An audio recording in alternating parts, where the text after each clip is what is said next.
আসসালামু আলাইকুম এভরিওয়ান। তোমাদের হচ্ছে একটা টপিক বোঝানোর জন্য আর কি ভিডিওটা করতেছি, সেটা হচ্ছে টেস্ট কেস।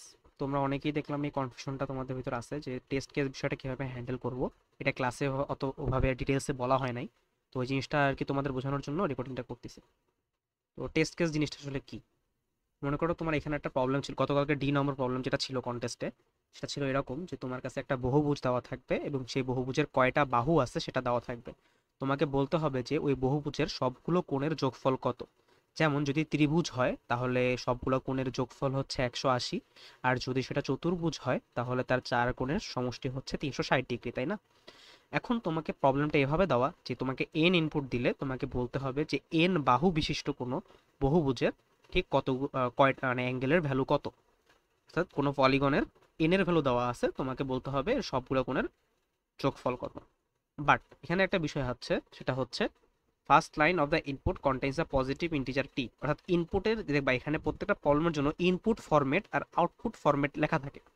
তো ইনপুট ফরম্যাটে ঠিক যেভাবে ইনপুট দেওয়া তোমাকে সেভাবে ইনপুট নিতে হবে, অ্যান্ড প্রিন্ট যেগুলো করতে বলছে ঠিক সেটাই প্রিন্ট করতে হবে, এক্সট্রা কিছু প্রিন্ট করতে পারবা না। যেমন এন্টার ইন বা গিভ ইনপুট, এসব ধরনের কোনো টেক্সট বা কিছু তোমাকে ইনপুট দিতে না বললে তুমি কখনো দিবা না প্রবলেমগুলো। এক্স্যাক্টলি যেটা বলা character by character, space by space, ওইভাবেই তোমাকে ইনপুট দিতে হবে। ঠিক আছে? তুমি ঠিক এক্স্যাক্টলি ওইভাবে ইনপুটটা নিবা।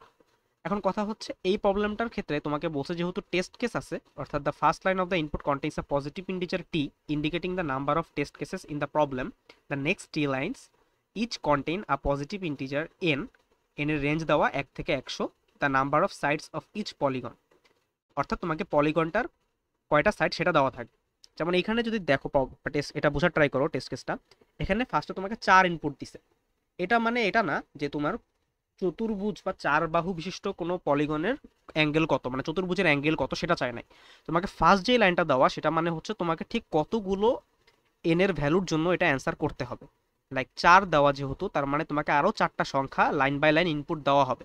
অ্যান্ড এটা টোটাল এক প্রোগ্রামে একবার রান করলেই হবে, এমন না যে বারবার রান করবে অ্যান্ড বারবার করে হচ্ছে অ্যান্সার দিবে, না। তোমাকে একবারই ইনপুট দিবে 4, তারপরে তোমার প্রোগ্রামটা ঠিক 4বার ইনপুট নিবে, 3 4 5 6, এবং 4টা অ্যান্সার প্রিন্ট করবে একটা প্রোগ্রামের ভিতরে। ঠিক আছে? তো সেটা কিভাবে হ্যান্ডেল করব সেটা আমরা হচ্ছে দেখাই তোমার। তো ফার্স্ট অফ অল আমরা হচ্ছে এটার জন্য যে কোনো একটা টেস্ট কেসের জন্য অ্যান্সারটা আমরা লিখব। যেহেতু এখানে আমরা ইনপুট নিব এন, তাহলে আমরা একটা ভ্যারিয়েবল ডিক্লেয়ার করলাম, সেটা হচ্ছে এন। এটা হচ্ছে ইন্টিজার ডাটা টাইপ হবে, কারণ এটা একটা সংখ্যা, পূর্ণ সংখ্যা। তাহলে এখন আমরা হচ্ছে অ্যান্সার ক্যালকুলেট করব, বাট অ্যান্সার ক্যালকুলেট করার আগে আমাকে এন কে ইনপুট নিতে হবে। তো ইনপুট নিব কিভাবে? স্ক্যানএফ পার্সেন্ট ডি কমা এম পার্সেন্ট এন। আচ্ছা, তো ইনপুট নিয়ে নিলাম। ইনপুট নেওয়ার পরে আমি কি করব? অ্যান্সার ক্যালকুলেট করব। তাহলে অ্যান্সারও একটা ইন্টিজার ডাটা টাইপ হবে, এবং সেটা হবে হচ্ছে একটা অ্যাঙ্গেল, তাই না? নাম দিলাম অ্যাঙ্গেল। অ্যান্ড এটা অ্যান্সার কত হবে? অ্যান্সার হবে মূলত n-2 ইন্টু ইন্টু 180। এটা হচ্ছে এটার অ্যান্সার। কিভাবে? সেটা হচ্ছে তোমাকে যদি একটা বহুভুজ দেওয়া থাকে, ফার্স্ট অফ অল একদম সিম্পল বহুভুজ কোনটা? যদি এন এর ভ্যালু 1 হয় বা এন এর ভ্যালু 2 হয়, সেটা তো কোনো বহুভুজ না, তাই না? এন এর ভ্যালু যখন 3 হবে তখন থেকে হচ্ছে আমাদের একটা শেপ আসবে, তাই না? সেটা হচ্ছে ট্রাইঙ্গেল। ট্রাইঙ্গেলের সবগুলা বাহু যোগ করলে তোমার কত আসে? 180 ডিগ্রি, তাই না?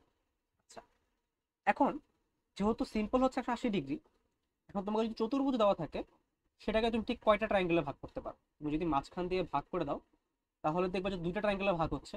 তাহলে আমরা 180 × 2 করলে হচ্ছে আমরা পেয়ে যাচ্ছি ঠিক এটার অ্যাঙ্গেল কত। একইভাবে তোমাকে যদি পঞ্চভুজ দেওয়া থাকে, এটাকে তুমি ঠিক কয়টা ট্রাইঙ্গেলে ভাগ করতে পারো? 3টা ট্রাইঙ্গেলে ভাগ করতে পারো। তাহলে এটার অ্যান্সার হচ্ছে 3 × 180। এখন কয়েকটা টেস্টে দেখলে বুঝতে পারবা মূলত একটা বহুভুজকে তুমি n-2টা ট্রাইঙ্গেলে ভাগ করতে পারো। n-2টা ট্রাইঙ্গেলে ভাগ করতে পারো। তাহলে n-2টা ট্রাইঙ্গেলে ভাগ করতে পারলে অ্যান্সার কত হবে? n-2 × 180 degree. সো এখান থেকে হচ্ছে এটার অ্যান্সার এভাবে তুমি ক্যালকুলেট করতে পারো। তো এটার অ্যান্সার হচ্ছে n-2 × 180 ডিগ্রি। এখন এটা দেওয়ার পরে আমি প্রিন্টএফ দেবো, তাই না? প্রিন্টএফ পার্সেন্ট ডি কমা অ্যাঙ্গেল। আচ্ছা, এখন রান করি আমরা। রান করার পরে আমরা 1 দিব। তাহলে একের জন্য, আচ্ছা একের জন্য এখানে রং অ্যান্সার আসবে, কারণ একের জন্য হচ্ছে তোমার অ্যাঙ্গেলটা নেগেটিভ ক্যালকুলেট হচ্ছে। আমাদের তো বহুভুজ 3 থেকে শুরু হবে, তাই না? তো তিনের জন্য হচ্ছে 80 ডিগ্রি। 4 4-এর জন্য কত, 360 ডিগ্রি। তাহলে আমাদের ঠিক আছে। বাট আমরা কিন্তু একসাথে 4টা ইনপুট দিতে চাচ্ছি না, মানে পারতেছি না। আমাদের টার্গেট ছিল হচ্ছে এরকম যে আমরা 4 ইনপুট দিব, তারপরে এখানে কেটে যাচ্ছে, দেখছো আমি দিতে পারতেছি না। আমার কাছে মাত্র 4 ইনপুট নেওয়ার সাথে সাথে 4-এর অ্যান্সার দিয়ে দিচ্ছে। বাট আমি ওকে বুঝাইতে চাচ্ছি যে আমার 4টা সংখ্যা ইনপুট নেওয়া লাগবে এন্ড 4টা অ্যান্সার প্রিন্ট করতে হবে। তো সেটা কিভাবে করতে পারবো? তো ফার্স্ট টাইমে আরেকটা ভেরিয়েবল আমাকে ইনপুট নিতে হবে, সেটা হচ্ছে টেস্ট কেস। ইন্ট টি নিলাম, সেটা আমার টেস্ট কেস কি করে, এটা হবে টেস্ট কেস। তো স্ক্যানএফ পার্সেন্টলি, এটাও একটা ইন্টিজার ডাটা টাইপ। তো ইন্টিজার, এরপর হচ্ছে টেস্ট কেস ইনপুট নিই। তো টেস্ট কেস ইনপুট নেওয়ার পরে আমার এখন কি করা উচিত? টেস্ট কেসের ভ্যালু ঠিক যত, আমার অ্যান্সারটা ঠিক ততবার ক্যালকুলেট হবে এন্ড ততগুলো এন এর জন্য অ্যান্সার প্রিন্ট হবে। তাহলে আমি একটা ফর লুপ ইউজ করতে পারি, i equal to 1, i less than or equal to test cases i plus plus. এই যে ফর লুপটা স্টার্ট হইলো, এই ফর লুপের যে ব্র্যাকেটটা, এর ভিতরে যদি আমার যে কোডটা আছে, এই কোডটা যদি আমি এই ভিতরে দিয়ে দেই, অর্থাৎ দেখো এই যে ফর লুপ, সে ফর লুপের ভিতরে আমি হচ্ছে আমার এই কোডটাকে পাঠিয়ে দিছি যে আমার একটা এন এর জন্য সলিউশন। দেওয়ার পরে আমি হচ্ছে প্রিন্ট করব। এন্ড যেহেতু বারবার প্রিন্ট হচ্ছে, প্রত্যেকটা প্রিন্ট হচ্ছে যেহেতু নতুন লাইনে প্রিন্ট হচ্ছে, এন এর ভ্যালু দেখো 180-এর পরে একটা নতুন লাইন প্রিন্ট হয়েছে, তারপর 260 প্রিন্ট হয়েছে। তাই আমার প্রত্যেকটা প্রিন্টের পরে আমি একটা নিউ লাইন ক্যারেক্টার ইউজ করবো, নিউ লাইন ক্যারেক্টার। এখন কি হবে? এখন যখন আমি ইনপুট দিব 4, আমার প্রোগ্রাম সাথে সাথে অফ হয়ে যাচ্ছে না, শেষ হচ্ছে না। আমার কাছে ও 4টা সংখ্যা ইনপুট নিবে। এখন 4টা সংখ্যা ইনপুট নিবে, ফর লুপের ভিতরে একটা একটা করে ইনপুট নিবে, প্রিন্ট করবে, একটা একটা করে ইনপুট নিবে, প্রিন্ট করবে। তাহলে আমি ফার্স্টে ইনপুট দিলাম 3, তাহলে 3-এর জন্য অ্যান্সার 180 প্রিন্ট করছে এন্ড নতুন লাইনে চলে গেছে। 4 ইনপুট দিলাম, 360 নতুন লাইনে চলে গেছে। এখন আমি যদি 10 ইনপুট দেই, নতুন লাইনে চলে গেছে। তো মূল কথা হচ্ছে 10 দিলাম, আরেকটা অ্যান্সার মনে করো 5 দিলাম, 540। আমার কাছে 4টা সংখ্যা ইনপুট নিয়েছে এন্ড 4টা অ্যান্সার প্রিন্ট করছে। তো যখনই তোমাকে কোনো প্রবলেমের টেস্ট কেস দেওয়া থাকবে, তুমি ঠিক এভাবে একটা ফর লুপ ইউজ করে অ্যান্সার করতে পারো। তোমরা চাইলে ফর লুপ ইউজ না করে, যদি এটা আমি রাখি, একটা হোয়াইল লুপও ইউজ করতে পারো। কিভাবে? While test case not equal to 0, ততক্ষণ পর্যন্ত তুমি কি করতে পারো, এটার ভিতরে অ্যান্সারটা লিখতে পারো এন্ড প্রত্যেকটা ক্যালকুলেট করার পরে তুমি লিখতে পারো টেস্ট কেস মাইনাস মাইনাস। তাহলে কি হবে? প্রত্যেকবার হচ্ছে প্রোগ্রামটা রান হবে, টেস্ট কেসের ভ্যালু 1 করে মাইনাস হবে। যতক্ষণ না টেস্ট কেসের ভ্যালু 0 হচ্ছে, ঠিক ততবার তোমার ভিতরে লজিকটা চলবে। তো এটাও যদি আমি লিখি, সে আগেরটার মধ্যে 3 4 5 6, তোমার 4বারই প্রোগ্রাম, মানে এন এর টি যতবার ঠিক ততবারই চলবে। আরেকটা ওয়ে হচ্ছে টেস্ট কেস এখানে মাইনাস মাইনাস না করে ডাইরেক্ট এখানেই তুমি লিখতে পারো টেস্ট কেস মাইনাস মাইনাস। তাহলে তুমি টেস্ট কেস ইনপুট নিয়ে লিখবা while test case minus minus. এটা করলে কি হবে? টেস্ট কেস 0 না, এটা মানে এই কথা যে টেস্ট কেস 0 না হওয়া পর্যন্ত লুপটা চলবে। টেস্ট কেসের ভ্যালু যখন 0 হয়ে যাবে, এটা যদি তোমরা জানো, এটা হচ্ছে তোমার পোস্ট ডিক্রিমেন্ট, তাই না? তাহলে আগে হচ্ছে টেস্ট কেসের ভ্যালুটা এখানে বসবে, তারপর হচ্ছে ডিক্রিমেন্ট হবে। তো ফার্স্ট অফ অল টেস্ট কেসের ভ্যালু মনে করো 4 আছে, 4 থাকবে, তারপরে 3 হয়ে যাবে, তারপর এটা রান হবে, রান হওয়ার পরে দেখবে যে 3। আর এখানে যখনই 0 হয়ে যাবে, তখনই সেটা মূলত ফলস হিসেবে ক্যালকুলেট হয়। তোমরা এটা নিয়ে নিজেরা একটু করতে পারো, তোমাদের যদি কনফিউশন লাগে তোমরা ফর লুপ ইউজ করতে পারো, অথবা যে হোয়াইল লুপে দুইভাবে দেখালাম দুইভাবে ইউজ করতে পারো।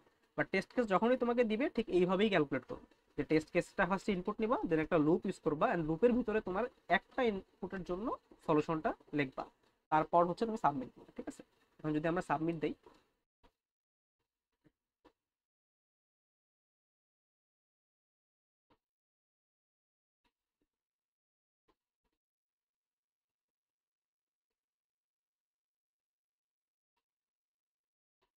এখন একসেপ্টেড হয়ে গেছে, তাই না? বাট একটা বিষয় হচ্ছে, আমরা যদি এখন এখানে এই টেস্ট কেসটা না দিতাম, জাস্ট ইনপুট এন এর জন্য প্রিন্ট করতাম, টেস্ট কেস নিব না, জাস্ট এন এর ভ্যালু একটা ইনপুট দিব, দেন যদি আমরা আবার সাবমিট করতাম, আমরা কি হোয়াইল লুপটা বা ফর লুপ যেটা রিমুভ করে ইনপুট যদি সাবমিট দেই, তাহলে দেখবা রং অ্যান্সার দিবে। কারণ কি?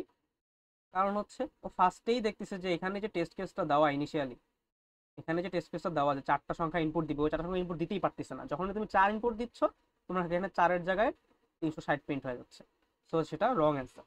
আশা করি বুঝতে পারছো যে টেস্ট কেস দেওয়া থাকলে তোমরা কিভাবে প্রবলেম সলভ করবা।